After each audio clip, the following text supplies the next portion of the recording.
కుక్షి అని కర్ణాటక క్షేత్రంలో ఒక అద్భుతమైనటువంటి సుబ్రహ్మణ్య క్షేత్రం ఉంది. అది పరమశివానుగ్రహంగా వచ్చింది ఆ క్షేత్రం.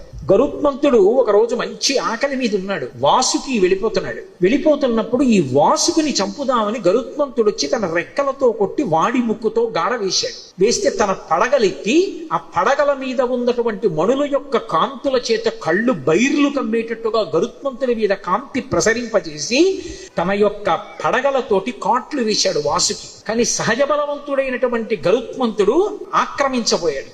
ఆర్తనాదం చేశాడు, శివా శివా శివా అని. వెంటనే కశ్యప ప్రజాపతి వచ్చాడు. వచ్చి గరుత్మంతుడి యొక్క తండ్రి వచ్చి కశ్యప ప్రజాపతి మహాశివ భక్తుడు వాసుకి.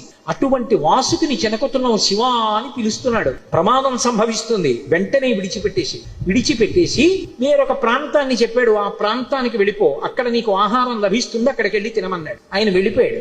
వాసుకి వంక తిరిగి, నువ్వు ఇంతటి శివభక్తుడివి, నువ్వు దక్షిణాదికి వెళ్ళిపోయి అక్కడ పరమశివుడి గురించి తపస్సు చేయమన్నాడు. ఆయన వచ్చి కుక్కి అంటుంటాం, కుక్కీ సుబ్రహ్మణ్యుడు అంటుంటారు. అసలు పేరు కుక్షి అంటే గుహ.